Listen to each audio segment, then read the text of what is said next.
Hey guys, it's Kevin in my review for Uncle Frank. So what Uncle Frank's essentially about is we center on the character of Beth in the 1970s, and she basically is, attending college in New York City, and one day she decides to go visit Frank unexpectedly at this party, and she realizes that he has actually been secretly gay this entire time. And he's been living with this man named Wally for over 10 years, and obviously this is a shock to Beth, but basically this is something that Beth, very quickly does accept, but after a unexpected tragedy happens within the family, Beth sees this as an opportunity for him to potentially reveal the truth to them and hopefully finally come to terms with his sexuality overall. So Uncle Frank, I was definitely looking forward to this film. I thought this was a film that could be really well done. I really liked the cast behind it and things like that, and just overall seemed like it could be a really solid film if handled well, and overall, I definitely enjoyed Uncle Frank. I think this is a very well done drama that, yes, is stuff we have seen done before, but I think it's made up for in a lot of reasons, and it does a lot of things correctly. And we're just getting into right now, starting off with the cast. And look, this is definitely one of the things I think that's very much going to stick out to people when it comes to this film. Like I said, the film isn't the most original concept, but I think the cast is really what keeps it fresh, what keeps it special, especially that of Paul Bettany, who is just extraordinary in this role as Frank, because you get the sense that Frank is someone that really does, care about Wally, and he cares about his, life and things like that, but at the same time, there's a lot that he has been hiding, and you can see that it's really eaten away at him over the last few years, and how scared he is of it, but also how much this haunts him, because he hasn't really, dealt with this. He hasn't really had the best experience when it comes to this revelation, and you can really see throughout the film, like, the impact that this is having on him, and I just thought Bettany just did such a great job with that, because Frank is someone that he's very stoic. He doesn't react a lot, and then eventually he does, and when he does, Bettany just really goes for it, especially in the third act. He is absolutely phenomenal in this film. For me, this is on par with his work in Manhunt Unabomber. I think this is some of the best work he has ever done. I don't think he's going to get the nomination, though, unfortunately. I wish he did, because it's a very tough race, but I think it's definitely deserving, because he has some phenomenal work throughout this film, and I really liked what he ended up doing here. I think the film is worth watching alone, just for his performance, because I thought he was fantastic here overall. And then Sophia Lillis as well, and this is an actress that, you put her in everything, she's most likely going to give a really strong performance, and that's very much the case here. As a character, we'll get to Beth a little bit later, but I think Lillis did a really good job with making this character very likable, very charming, and just someone we like to follow. She kind of serves as the audience throughout the film, and I think she does a good job with that. I really did like her throughout this film, and I thought that she was a lot of fun, but the one that was a big surprise for me, and probably the other big standout, was Peter Macdissi, who plays Wally, Frank's boyfriend, obviously. I thought he was fantastic here, because Wally is someone who he is also kind of going through his own struggles throughout the film, but he is someone that is dealing with it much differently than Frank. He is far more relaxed. He's far less tense about it than Frank is, and he's just a very carefree guy in that way, and I really liked his interactions here. I thought his interactions with Sophia Lillis especially was really well done. These three as a whole, this trio, is so good in this film. I really liked watching them interact together, and I think that's definitely one of the best parts of this film for sure. But now we get to the directing and the writing, which I think is another really good thing about this film, because I think Alan Ball did a really good job with directing this film and not trying to make it too heavy-handed. When you have subject matter like this, you want to try to toe the line so it doesn't dip into melodrama, and it doesn't dip into something that could be too heavy for some people, because we've seen this covered a lot, and I think he definitely did a good job. He definitely does take this seriously, but he has a hint of comedy in there. The film is actually very enjoyable in many spots. I was laughing a lot during this movie, and I thought that he blended those two tones very well together, kind of similar to Happiest Season. This film is not as funny as Happiest Season. It's also not really as much of a comedy as Happiest Season, but I think it blends those two tones very well throughout the film, so you never feel like it's too much to watch, you know? It never feels like that. It feels like the film, it's still trying to be fun and lighthearted throughout, and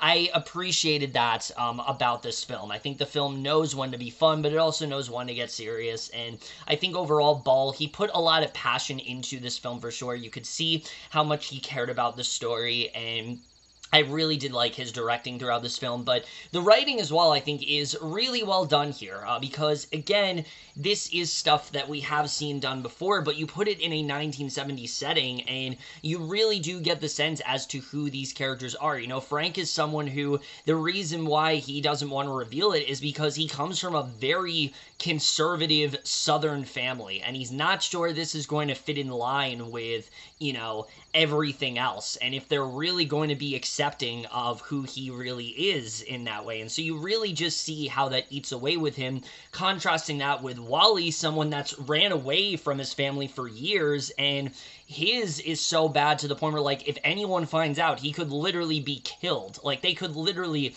execute him for it, like in Saudi Arabia or whatever, which is crazy to think about, but, like, that is how things worked in the 70s, and especially for someone like Beth, who is really just trying to get a handle on all this, I think it's very well written in that way, with the way they slowly reveal things about both Wally and Frank. You get the sense that, like, this is stuff they've been going through for a while, but they've really never gotten the sense to, like, they've never had the space to, like, express it to anyone, and I think the film does a really good job with diving deeper into that, and I really did appreciate that when it came to this film. So I think the writing is very good there, but I also, again, really enjoyed the interactions with this film, with Wally and Beth. That was a very unexpected you know, pairing overall. Like, they have a lot of scenes together, and I think we get a lot of good stuff there. We get to see Frank's he's very uptight. He's someone who, he's very strict, like I said, whereas Wally is far more carefree, and I like seeing the contrast between those two. I think that's one of the best parts of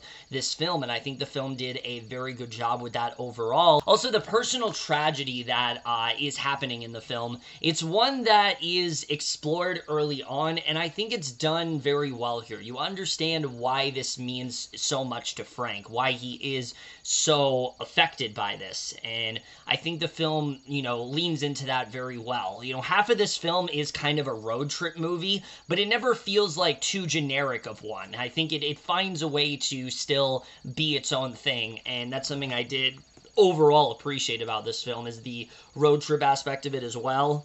And I do think the elements that were fun are a lot of fun. There's a lot of funny moments throughout this movie. That's something that I definitely really did appreciate. I just thought overall this was a really solid screenplay, and it was executed very well here for sure.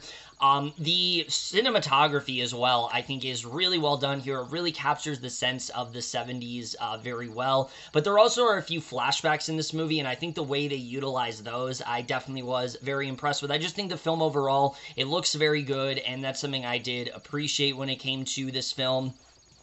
And the score as well, I think, is really good here. The film doesn't use a score very often, but when it's there, it definitely does work. And the editing, I think this film overall is pretty well paced, but this is where we get to one of my issues. I do think the film is a little too short. I just think some things feel a bit shortened. I wish they were able to dive into them a little bit more. I think the third act is pretty much perfect. I wouldn't really change anything in the third act, but I do think the first act especially is very rushed, and I really wish they would be able to dive into things a little bit more there.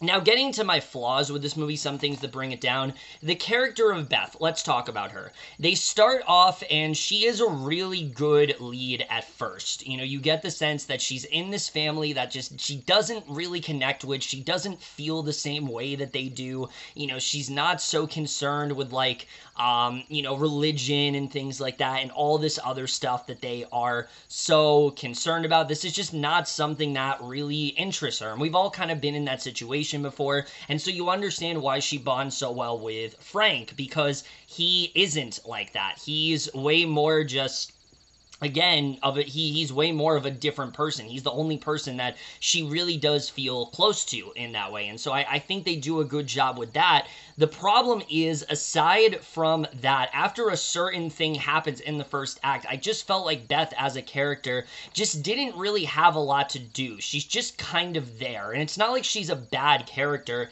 I just kind of felt like at a certain point, the film stopped being focused on her, and I understand the focus is more on Uncle Frank. I'm fine with that, but I wish that Beth would have still had more to do as a character. You still could have done something with her, because at a certain point, it just kind of felt like they didn't know what to do with her anymore as a character, and she just was kind of there, and it just felt like she wasn't bad again. It just kind of felt like she was just a very muted character, and it just didn't really, you know, I just was a little underwhelmed with what they ended up doing with Beth in this film. I feel like you have such a great talent in Sophia Lillis, and she's not necessarily wasted here. She's great throughout the film. It's just she didn't really have a lot to do character-wise after a certain point. I wish they could have done more with her. Also, there are flashbacks throughout this film, and they are effective, but I think they're a little too brief. I would have liked it if they would have been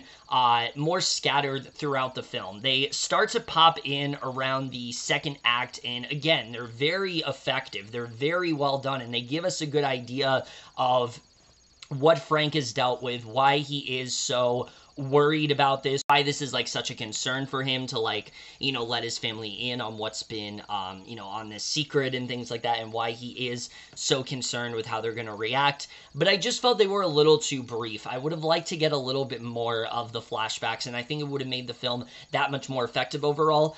And the film does occasionally dip into some cliches that we have seen done before, but none of those really bothered me all that much. I think the film, again, is able to avoid it, mainly because of just how entertaining it is throughout. It's a film that is very engaging. You know, you care about Frank, you care about Wally, you want to see their relationship work out, even though there are some clear, you know, unresolved feelings there. There's some things that Frank feels that he hasn't really expressed, and I think the film does a good job with, you know, leaning into that a bit. I really enjoyed, you know, what they ended up doing there. That being said, the way this film ends is pretty much perfect. I really like the ending to this film. It was very heartfelt, it was very emotional, but it also felt very realistic. Like, if this situation were to play out, this is definitely a way that that could have happened, and I think they do a good job with that overall. Overall, I think Uncle Frank is a very well-done film. It's got great performances from Paul Bettany, Sophia Lillis, and Peter Macdissi. It's got a really good screenplay. It's honestly a lot of fun at points. It does a good job, I think, of delving into a story that we have seen done before about someone struggling to come out, but it does it in a way that feels very natural. It does it in a way that sticks out amongst the others, and I think overall is a film that is definitely worth checking out for sure. So I'm going to give Uncle Frank overall a B. But over, guys, in my review of Uncle Frank. Let me know what you guys saw of this movie overall. Left your thoughts, and we'll see you guys in my next video, and we'll see you guys for that. Okay, bye.